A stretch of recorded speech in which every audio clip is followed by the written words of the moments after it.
Shalom Bapak Ibu yang dikasihi Tuhan Yesus. Selamat datang di ibadah Welcome Baby Day. Saya percaya setiap kita yang hadir di ibadah ini adalah orang-orang yang merasakan kasih Tuhan setiap harinya. Mari sama-sama kita bersatu dalam doa. Bapa dalam surga, terima kasih Tuhan Yesus buat kebaikan-Mu dalam hidup kami. Terima kasih buat penyertaan-Mu Tuhan, buat setiap berkat-Mu, buat setiap anugerah-Mu yang telah kami dapatkan dalam hidup kami. Pada hari ini Tuhan, kami mau datang kepadamu bawa rasa syukur kami Tuhan. Terima kasih Tuhan Yesus, hanya karena kasih-Mu Tuhan, kami dapat hidup sampai hari ini. Terima kasih ya Bapa. Terima kasih Tuhan, oh Yesus, kami datang kepadamu bawa rasa syukur kami. Oh Yesus,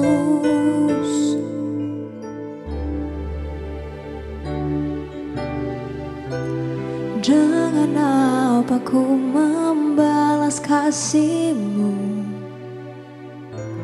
yang ku terima dari-Mu? Dengan apa ku membalas cinta-Mu? Oh Yesusku, dengan apa ku membalas kasih-Mu yang ku terima dari-Mu? Dengan apa ku membalas cinta-Mu?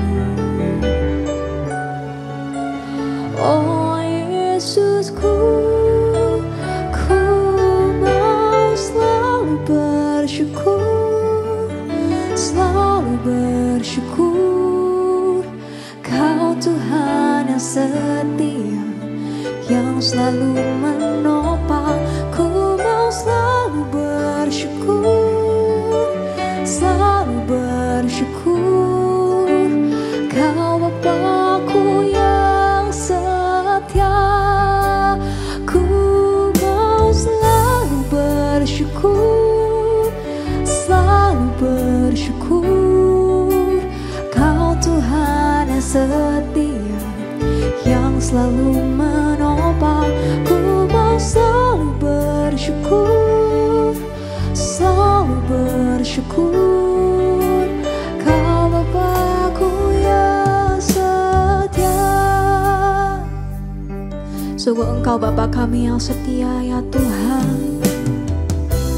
Dengan apa ku membalas kasih-Mu yang ku terima dari-Mu? Dengan apa ku membalas cinta-Mu? Oh Yesusku, ku mau selalu bersyukur, selalu bersyukur. Kau Tuhan yang setia, yang selalu menopang. Ku mau selalu bersyukur, selalu bersyukur.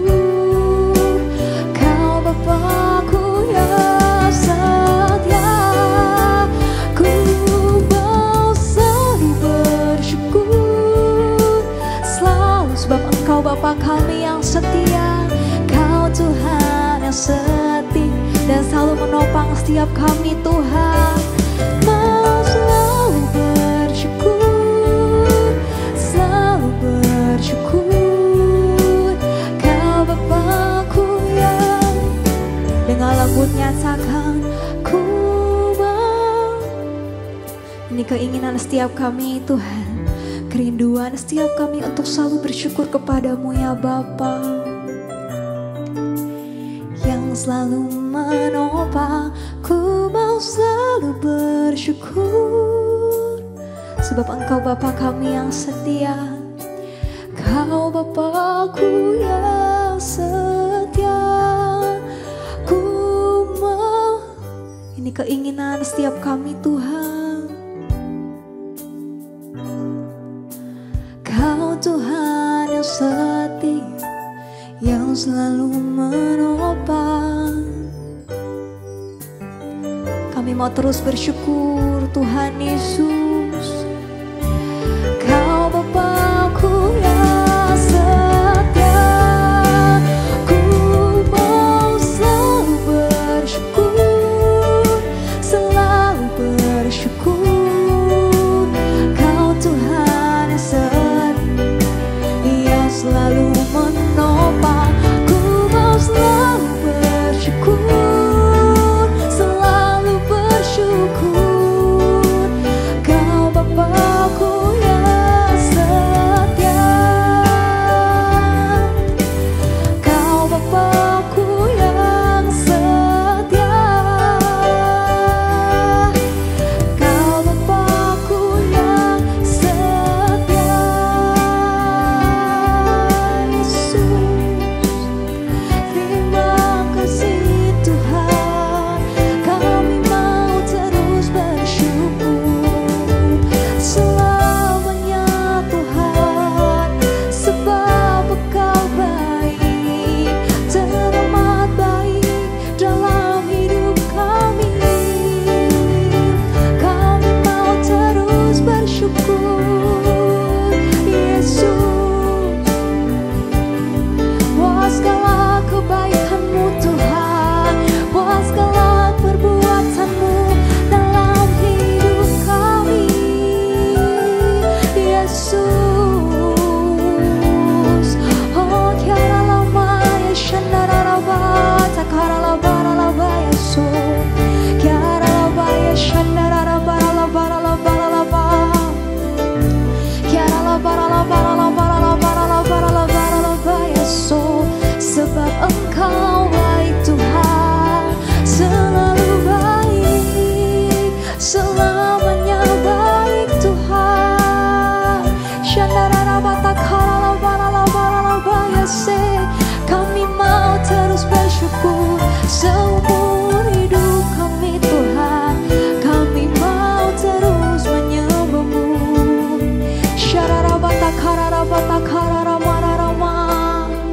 Kami bersyukur kepadamu Tuhan, buat setiap berkat-Mu Tuhan, anugerah-Mu, buat setiap perbuatan tangan-Mu dalam hidup kami. Kami percaya Engkau adalah Allah kami yang baik, Allah kami yang berkuasa atas hidup kami ya Bapa. Terima kasih Tuhan Yesus, terima kasih ya Bapa. Haleluya.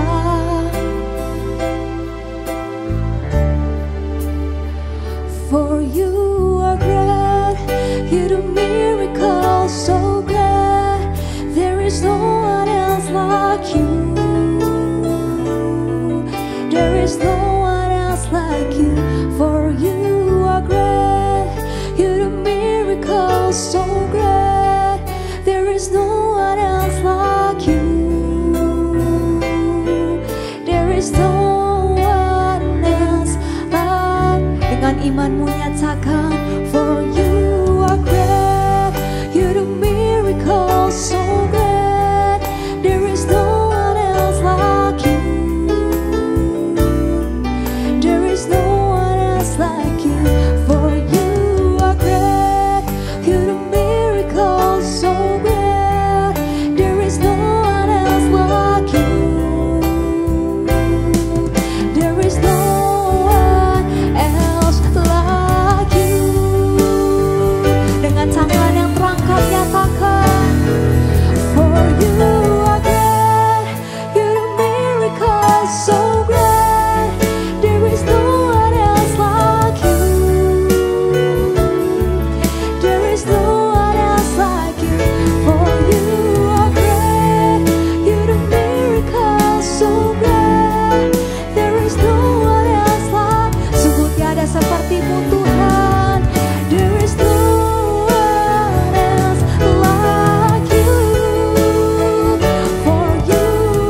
Shalom, selamat pagi.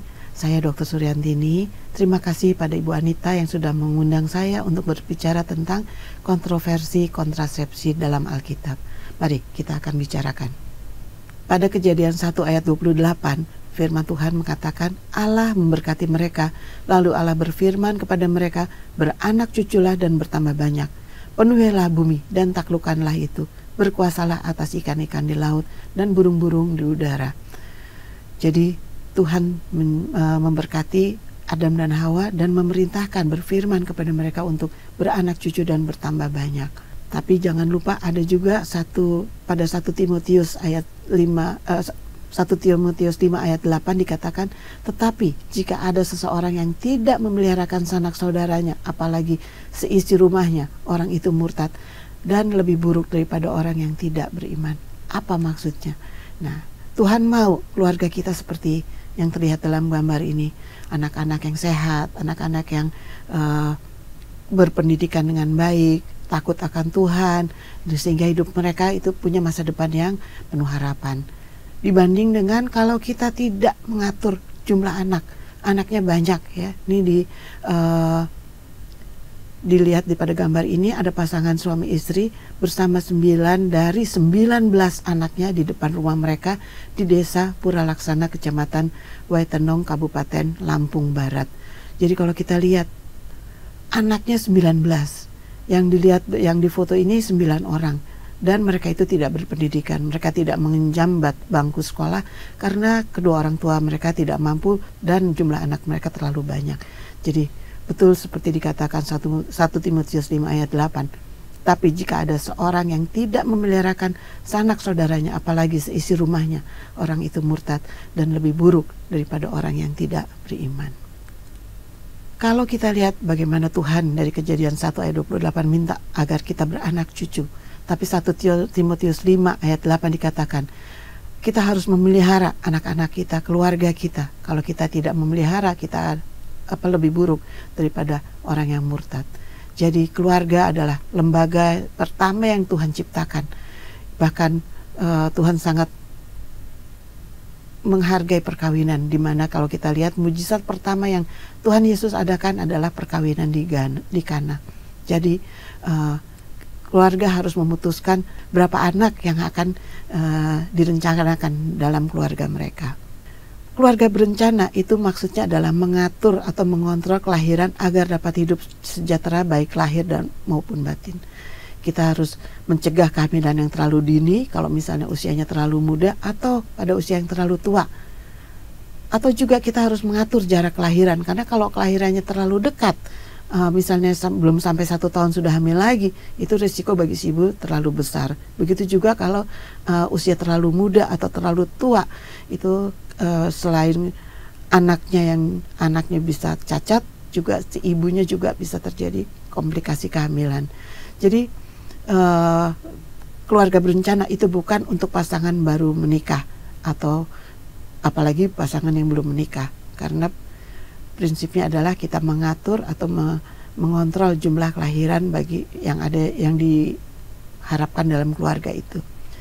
Prinsip keluarga berencana secara alkitabiah adalah mencegah fertilisasi atau pertemuan sel sperma dengan sel telur.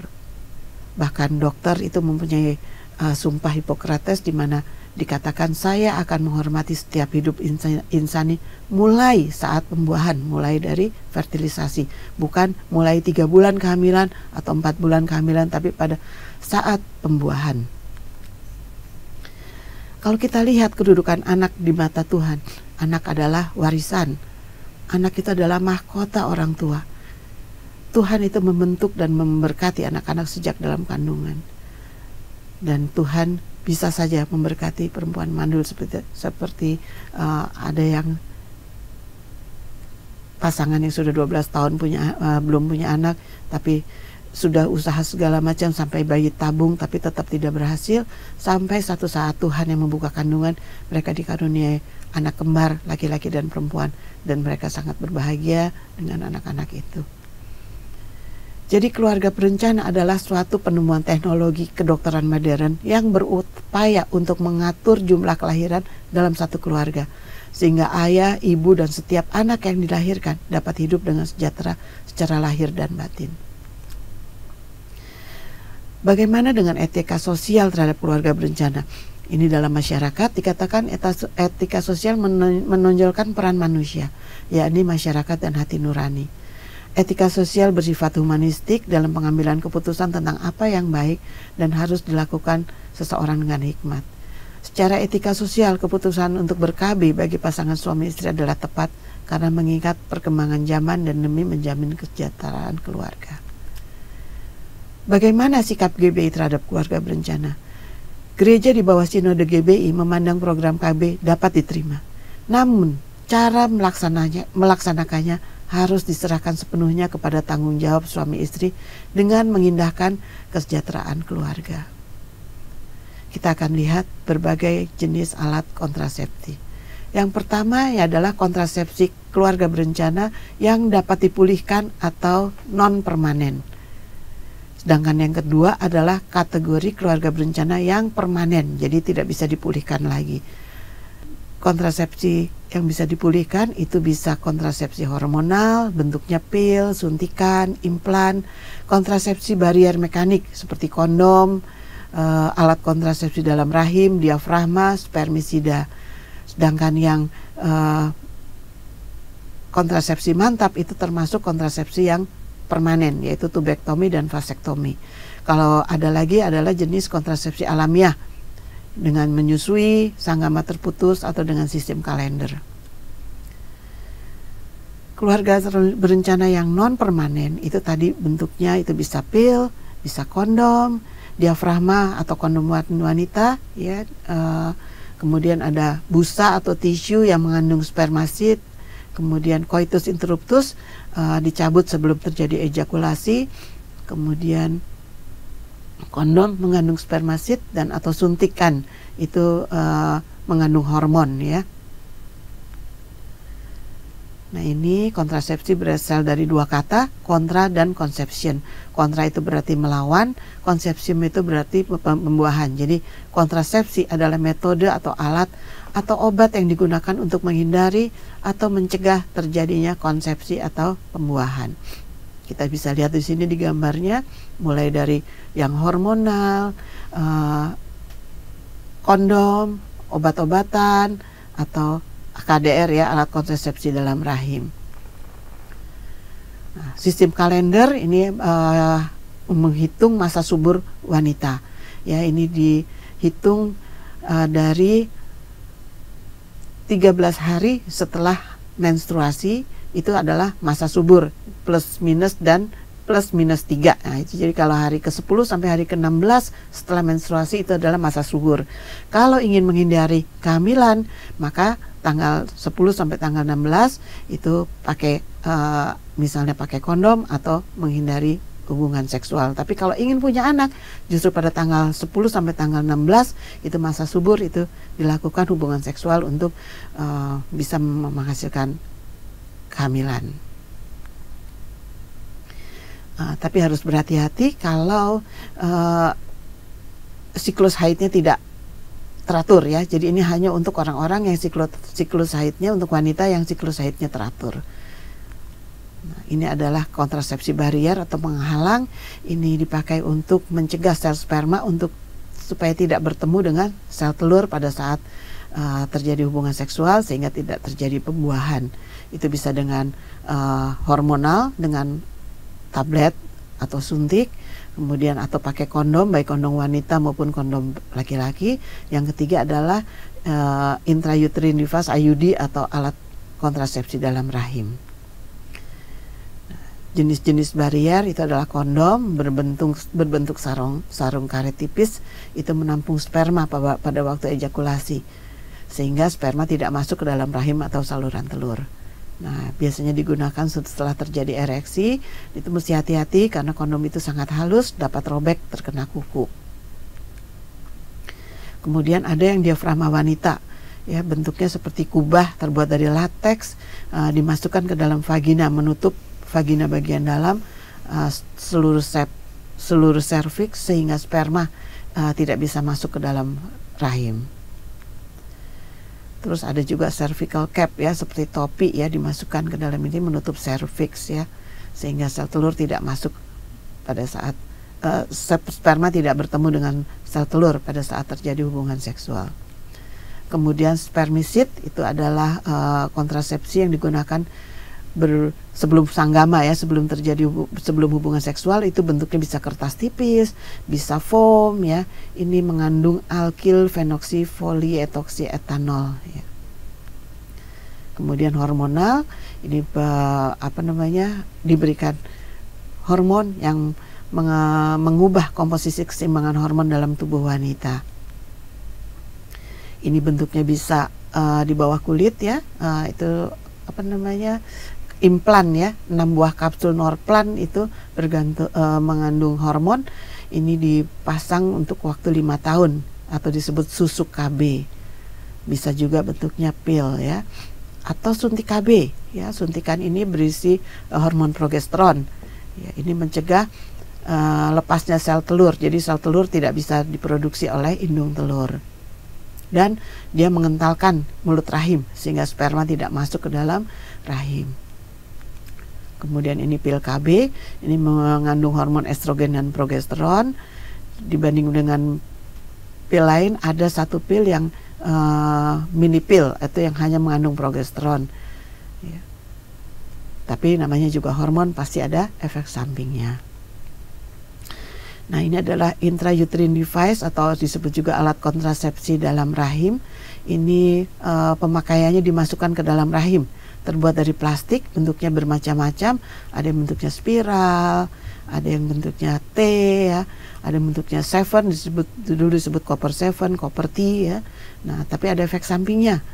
Efek sampingnya adalah perdarahan yang terus-menerus dan nyeri ya, biasanya karena ada benda asing dalam rahim, maka si wanita itu akan merasakan kejang perut ya. Terus perdarahan haid jadi lebih lama dan lebih banyak. Dan bisa terjadi peradangan di dalam rahim karena adanya benda asing. Kemungkinan kegagalan dari AKDR itu adalah 1%. Nah, ini yang sekarang banyak dipakai adalah copper T atau copper wire. Dimasukkan ke dalam rahim. Kemudian atau yang tipe keluarga berencana yang permanen itu adalah operasi atau sterilisasi. Ada 2, vasektomi itu untuk laki-laki, memotong saluran pembawa sperma dari kantong sakar ke penis. Ini dilakukan oleh dokter ya, tidak bisa melakukan sendiri. Tapi jangan takut, vasektomi tidak menyebabkan impoten. Cuma dia tidak pada saat ejakulasinya hanya mengandung semen, tidak mengandung sperma. Sedangkan yang kedua adalah sterilisasi untuk perempuan. Operasi ini membuat irisan kecil ya pada perutnya wanita, kemudian saluran telurnya dipotong, kemudian diikat supaya sel telurnya tidak bisa masuk ke dalam rahim. Ya, ini gambarannya tubektomi. Ini saluran telur dipotong, kemudian dijahit, diikat. Nah, ini vasektomi ya, vasa efferensnya diikat, dipotong dan diikat. Nah, bagaimana pandangan gereja?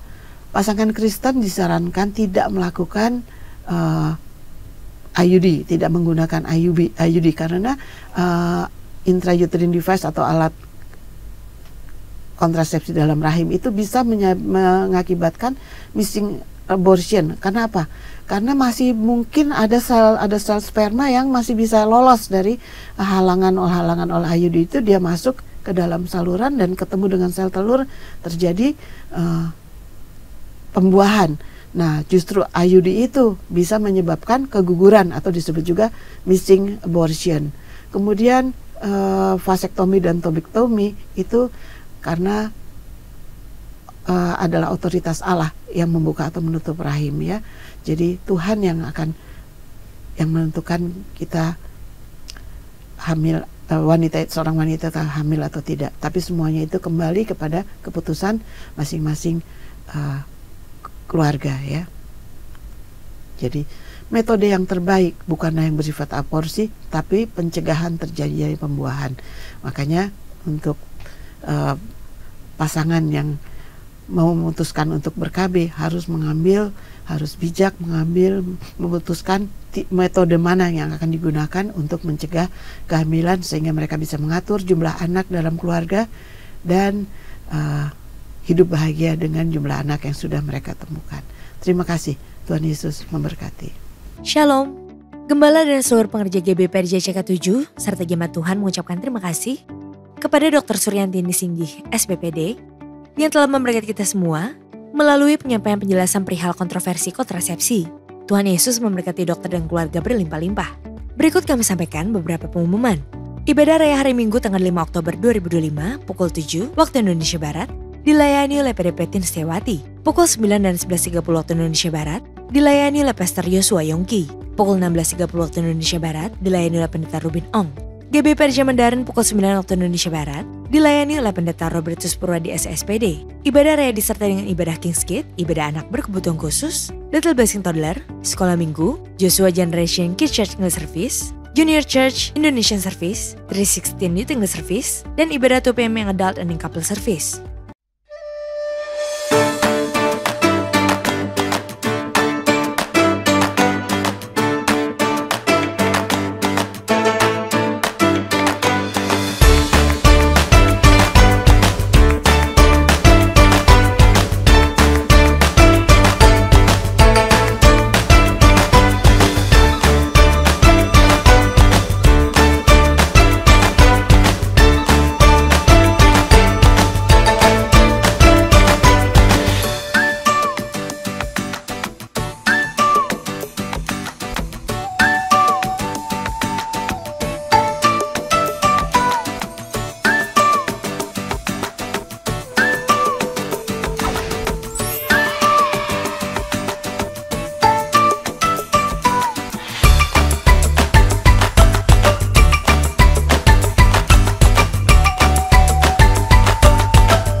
好，从2025年10月5日开始 ，GBPRJ 将举办光明之子华文主日学，每周日早上9点在 Diamond 教室9楼，欢迎大家邀请朋友和家人一同来敬拜。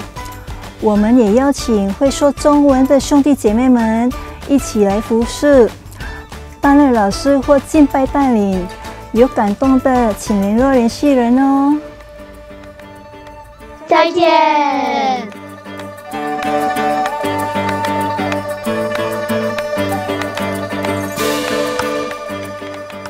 Halo A, aku mau pesen V60 pakai beansnya yang wangan belasam ya. Tolong dianterin ke dalam. Asik.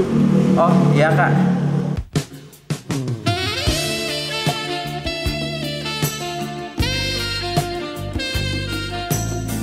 Salah fokus atau salfok adalah istilah gaul yang berarti seseorang mengalihkan perhatian dari hal yang seharusnya diperhatikan.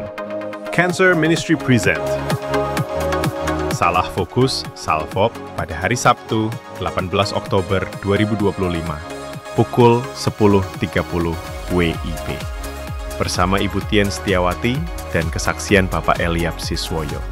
Bertempat di Safir and Pro Room, Mall MGK lantai 9, Kemayoran, Jakarta Pusat.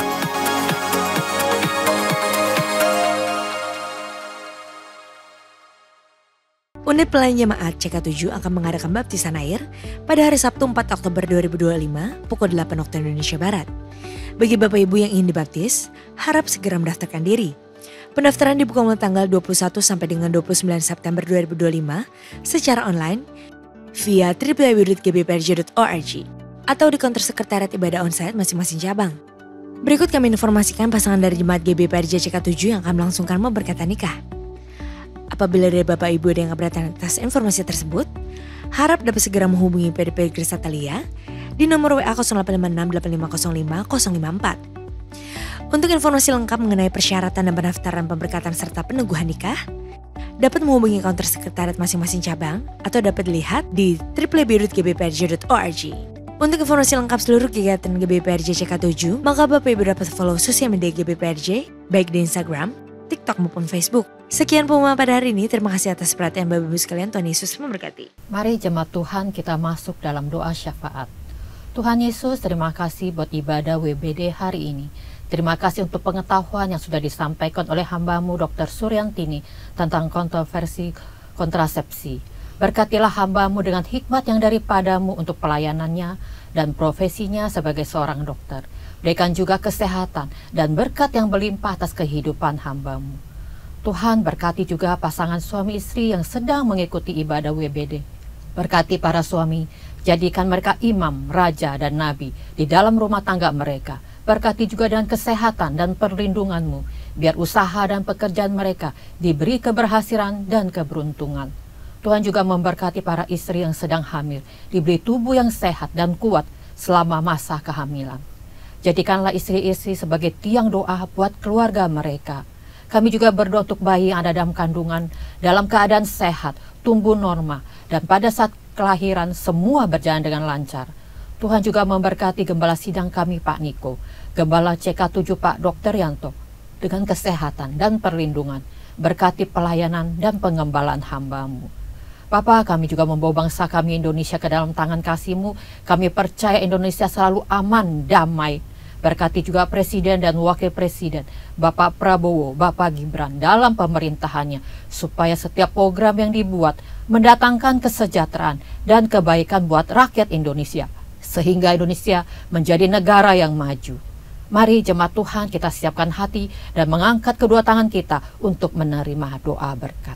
Jemaat Welcome Baby Day yang dikasihi Tuhan, mari kita siapkan hati untuk menerima doa berkat.